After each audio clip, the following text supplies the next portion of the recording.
අද අපි මේ වීඩියෝගෙන් කතා කරමු ශ්‍රී ලංකා පොලිසියේ පොලිස් කොස්තාපල් කියන තනතුර ගැන. ඔන්න ගොඩක් දෙනෙක් අවුරුදු ගාණක් ඉඳන් බලන් හිටපු රැකියා අවස්ථාව සඳහා දැන් ආයුධ පත්‍ර යොමු කරන්න පුළුවන්.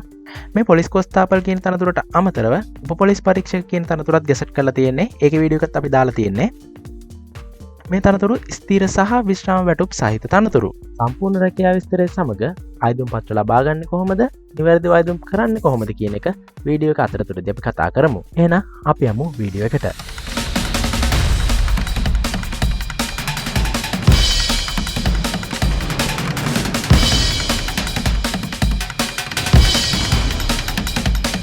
සීනයක් වූ රැකියා අවස්ථාව තවදුරටත් සීනයක් නොවන්නට දිනපතා අලුත් වන රැකියා වේගවත් සහ නිවැරදිව ආයුධ පත්‍රය සමග නොමිලේම වූ එකට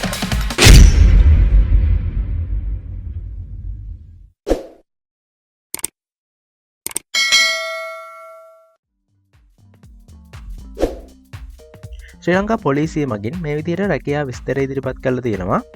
හරි මේක ඉහළින්ම ශ්‍රී ලංකා පොලිසිය කියලා සඳහන් කරලා තියෙනවා. පොලිස් කොස්තාපල් කියන තනතුර ගැන තමයි පහතින් විස්තර සඳහන් කරලා තියෙන්නේ. ඊළඟට ශ්‍රී ලංකා පොලිසියේ ආධුනික පොලිස් කොස්තාපල් තනතුර සඳහා ශ්‍රී ලාංකික පුරවැසියන්ගෙන් අයදුම්පත් කැඳවනවා කියලාත් සඳහන් කරලා තියෙනවා. මුලින්ම මේ තනතුරට අදාළ වැටුප් පරිමාණය ගැන සඳහන් කරලා තියෙනවා. මේ දක්වලා තියෙන වැටුප් පරිමාණය තමයි පොලිස් කොස්තාපල් තනතුර සඳහා හිමිවන්නේ. ඒවගේම 2025 චක්‍රලේඛයට අනුව තමයි මේ වැටුප් පරිමාණය සැකසීම සිදු කරලා තියෙන්නේ. හරි ඒ වගේම 2022 12/15 වැටුප් සංශෝධනයට අදාළ දීමනත් හිමි වෙනවා කියලා සඳහන් කරලා තියෙනවා. ඉහත වැටුප් පරිමාණයට අමතරව ජීවන වියදම් දීමනාව 122 දීමනාව, දුෂ්කර දීමනාව, නිරැඳුම් සඳහා වන දීමනාව, ආහාර හා නවාතැන් දීමනා, සේවා කාලය අනුව වෙනත් දීමනා ඔයාලට ලැබෙනවා. අපි ඉතින් කතා කරපු දීමනාවලට අමතරව ලැබෙන දීමනා තමයි ප්‍රවාහන පහසුකම්, වෛද්‍ය පහසුකම්, නිලැඳුම්, උපාධි සහ ඩිප්ලෝමා පාඨමාලා හදාරන්න අවස්ථාව, ක්‍රීඩා කෞශල්‍ය දියුණු කරගන්න ලැබෙන අවස්ථාව සහ පොලිස් ත්‍යාගාර මුදලින් ලැබෙන දීමනා අපට ලබා ගන්න පුළුවන්. හරි ඊළඟට අපි බලමු මේ සඳහා අවශ්‍ය මූලික සුදුසුකම් මොනවද කියලා. මුලින්ම වයස් සීමාව දාලා තියෙනවා. වයස් සීමාව ආයුධ පත්‍ර බාර ගන්න අවසාන දිනට වයස අවුරුදු 18ත් 25ත් අතර වීම. හරි ඊළඟට අපි අධ්‍යාපන සුදුසුකම් ගැන කතා කරමු. මුලින්ම සාමාන්‍ය පෙළ විභාගයෙන් මව් භාෂාවට සම්මාන සාමාර්ථයක් සහිතව එකවර විෂයන් 6කින් සමත් වෙන්න ඕන. ඒ වගේම මව් භාෂාව ඇතුළුව සම්මාන සාමාර්ථ 4ක්වත් තියෙන්න ඕන සහ ගණිතයේ විෂය දෙවරකට නොවැඩි වාර ගණනකදී සමත් වෙලා තියෙන්න ඕන.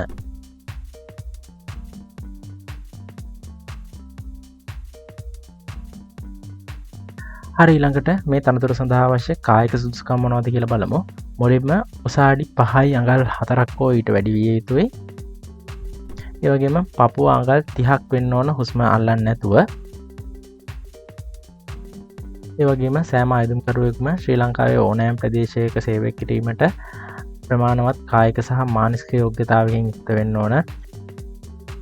ඊළඟට කන්නාඩි හෝ කන්ටැක්ට් ලෙන්ස් භාවිතා නොකර ඇසේ අවම දෘෂ්ටිය 6-12ට අඩු නොවිය යුතුයි. ඒ වගේම කෘත්‍රිම ශාරීරික වෙනස්කම් කර නොතිබිය යුතුයි.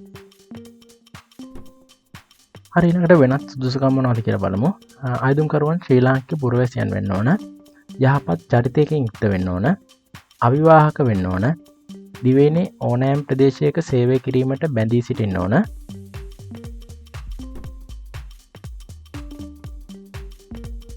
හරි ඊළඟට මූලික පරීක්ෂණය ගැන විස්තර දක්වලා තියෙනවා. එතකොට ඔයාගේ වයස සහ කලින් කියපු සුදුසුකම් ටික සම්පූර්ණ කරලා තියෙනවා නම් ඔයාව මේ මූලික පරීක්ෂණය සඳහා යොමු කරනවා. මේ මූලික පරීක්ෂණයේදී ඔරොත්තු දීමේ පරීක්ෂණයක් සඳහා ඔයාට පෙනී සිටින්න වෙනවා. මේකෙදී 15 වගුවේ ක්‍රියාකාරකම් සහ ඊට අදාළ ලකුණු ලබා දීම සිදු කරන්නේ කොහොමද කියලා දක්වලා තියෙනවා. මුලින්ම දුරදිවීම මීටර් 1000, විනාඩි 3ට අඩු නම් ලකුණු 30යි, විනාඩි 3ත් 4ත් අතර නම් ලකුණු 20යි, විනාඩි 4ත් 5ත් අතර නම් ලකුණු 10 බැගින් ලබා දෙනවා. ඊළඟට චිනප් වාර 5ක් තියෙනවා.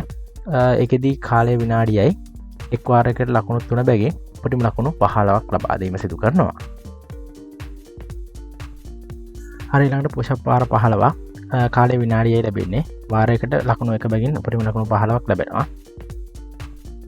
ඊළඟට සිටප් වාර 15 කාලය විනාඩියයි වාරයකට ලකුණු 1 බැගින් උපරිම ලකුණු 15ක් ලැබෙනවා. ඊළඟට ස්ක්වාඩ් 15ක් විනාඩියක් ඇතුළත වාරයකට ලකුණු 1 බැගින් උපරිම ලකුණු 15ක් ලැබෙනවා.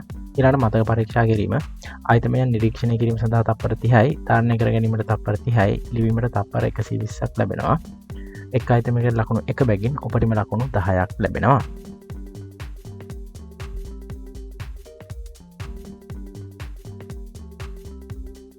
හරි ඊළඟට පැහැදිලිව සඳහන් කරලා තියෙනවා මීටර 1000ක දුර විනාඩි 5ක් ඇතුළත දීවීමට අපොසත් වන ආයුධකරුවන් යෝග්‍යතා පරීක්ෂණය අසමත් ලෙස සලකනවා කියලා. හරි ඊළඟ ලිඛිත පරීක්ෂණය. ලිඛිත පරීක්ෂණය පවත්වන්නේ මූලික පරීක්ෂණය සමත් වන ආයුධකරුවන්ට. ලිඛිත පරීක්ෂණයේදී අවබෝධය හා භාෂා හැකියාව සහ සාමාන්‍ය දැනීම හා බුද්ධි පරීක්ෂණ විදිහට ප්‍රශ්න පත්‍ර දෙකකින් සමන්විත වෙනවා.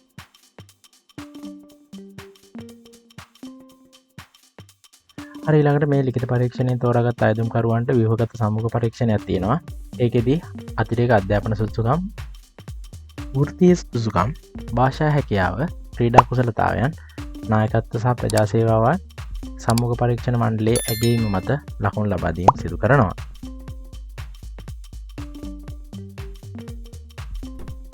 ලිඛිත පරීක්ෂණය සහ ව්‍යුහගත සම්මුඛ පරීක්ෂණයෙන් ලබා ගන්නා ලකුණු සංඛ්‍යාවමත් තමයි ආයුධකරුවන් බඳවා ගැනීම සිදු කරන්නේ.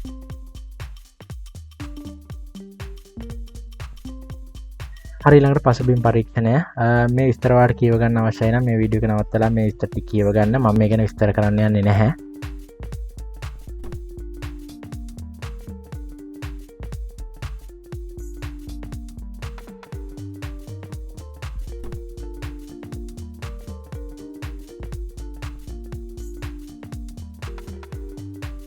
මේ තනතුර සඳහා තෝරගත්තොත් මේ තනතුරට අදාළ පුහුණුව ශ්‍රී ලංකා පොලිස් විද්‍යාලයෙන් ලබා දෙනවා.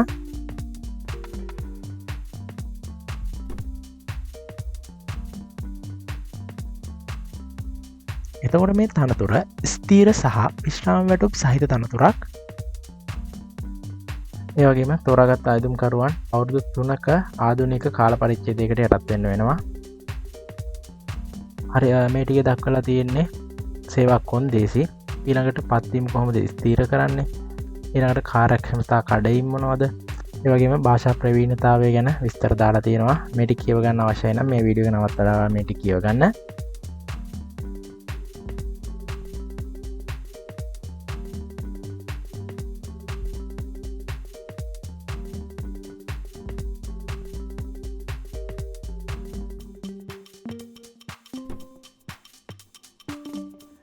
හරි ඊළඟට පහත් දක්වලා තියෙන ලිපි ලේඛනවල පිටපත් ආයුධම් පත්‍රයත් එක්ක අමුල්ලා යවන්න ඕන. මුල් පිටපත් යවන්න එපා.